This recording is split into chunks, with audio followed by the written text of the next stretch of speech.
नमस्कार। स्वागत है आप सभी को फिर से मेरे चैनल ज्ञानमाला में।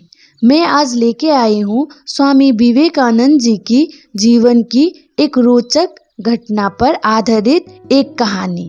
आशा करती हूँ आप सभी को इस कहानी के माध्यम से कुछ सीख मिलेगी, जिससे आप सभी का जीवन परिवर्तित हो। एक नगर में राजा बाबू नाम के एक सेठ रहते थे। धर्म की ओर उनकी बहुत रुचि थी। उन्होंने कितने ही मंदिर बनवाए थे, एक पाठशाला बनवाई जिसमें विद्वान सन्यासी पढ़ते थे। राजा बाबू का एक अन्य सेठ लक्ष्मीचंद से झगड़ा था, जो जमीन के संबंध में था। झगड़ा बढ़ते बढ़ते न्यायालय में पहुंचा। अभियोग चलने लगा। कई वर्ष अभियोग चलता रहा। राजा बाबू अभियोगी से भी लड़ते थे और अपने घर का काम भी करते थे। उनकी बनाई हुई पाठशाला में प्रत्येक रात्रि को सत्संग होता था। राजा बाबू सर्वदा उसे सुनने जाते। सत्संग सुनते सुनते उनको संसार से वैराग्य उत्पन्न हो गया। स्वामी जी से पूछकर वे पाठशाला में रहने लगे। एक कमरे में पड़े रहते। खाना घर से आ जाता तो खा लेते और ध्यान करते रहते। बहुत समय बीत गया। एक दिन उन्होंने स्वामी जी से कहा, यदि आपकी कृपा हो तो संन्यास ले लूं? स्वामी ने कहा, नहीं राजा बाबू, अभी तुम संन्यास के योग्य नहीं हुए। राजा बाबू ने सोचा, मैं घर पर नहीं जाता, परंतु मेरी रोटी तो घर से ही आती है। अब घर से रोटी नहीं मंगाऊंगा, यही एक नौकर रख लूंगा, वही बना दिया करेगा। ऐसा ही किया उन्होंने। और फिर एक दिन वहाँ सोचकर कि अब तो घर से कोई संबंध नहीं, वे फिर बोले, स्वामी जी, अब यदि संन्यास ले लूं तो? स्वामी जी ने कहा, नहीं, अभी समय नहीं आया।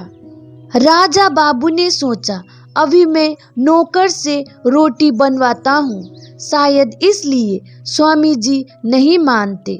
यहाँ भी छोड़ दूंगा, भिक्षा मांगकर खाऊंगा और आराम की सब वस्तुएं भी छोड़ दूंगा। तब उसने ऐसा ही किया। सुबह के समय नगर में जाता, भिक्षा मांगकर लाता और सारा दिन आत्मचिंतन में मस्त होकर बैठा रहता। पर्याप्त समय बीत गया। फिर स्वामी जी से प्रार्थना की, मुझे संन्यास दे दीजिए। स्वामी जी ने सोचकर कहा, अभी नहीं राजा बाबू। राजा बाबू आश्चर्यचकित कि अब क्या त्रुटि रह गई। सोचकर देखा और फिर अपने आप को कहा, मैं सभी जगह मांगने गया हूँ, परंतु सेठ लक्ष्मीचंद के यहाँ नहीं गया। इसलिए शत्रुता की पुरानी भावना अब भी मेरे हृदय में बसी हुई है। इस भावना को छोड़ देना होगा। दूसरे दिन प्रातःकाल ही वहाँ सेठ लक्ष्मीचंद के मकान पर पहुँच गया। जाकर अलख लगाई, भगवान के नाम पर भिक्षा दे दो। सेठ लक्ष्मीचंद के नौकरों ने राजा बाबू को देखा तो दौड़े दौड़े सेठ के पास गया। हाँफते हुए बोले, सेठ जी, राजा बाबू आपके यहाँ भीख मांगने आया है। लक्ष्मीचंद आश्चर्य से बोले, यहाँ कैसे हो सकता है? तुम्हें भ्रम हुआ है, कोई और होगा वहाँ। नौकरों ने कहा, नहीं सेठ जी, वहाँ राजा बाबू ही है। यदि आप कहे तो खाने में विष मिलाकर दे दे, सर्वदा के लिए झगड़ा समाप्त हो जाएगा। लक्ष्मीचंद उच्च स्वर में बोले, नहीं, मुझे देखने दो। मकान के द्वार पर आकर उन्होंने देखा कि राजा बाबू झोली पसारे खड़े हैं। राजा बाबू ने उन्हें देखा और झोली फैलाकर बोले, सेठ जी भिक्षा। लक्ष्मीचंद दौड़कर आगे बढ़े, चिल्लाकर बोले, राजा। राजा बाबू को अपनी छाती से लगा लिया उन्होंने। राजा बाबू ने झुककर उनके चरणों का स्पर्श किया। लक्ष्मीचंद भी उनके पैरों में जा गिरे। बोले, राजा बाबू ऊपर चलो, मेरे साथ बैठकर खाना खाओ। राजा बाबू बोले, नहीं सेठ जी, मैं तो भिखारी बनकर आया हूँ, भीख मांगने आया हूँ, भीख डाल दो मेरी झोली में। उसी समय एक नौकर भागता हुआ आया।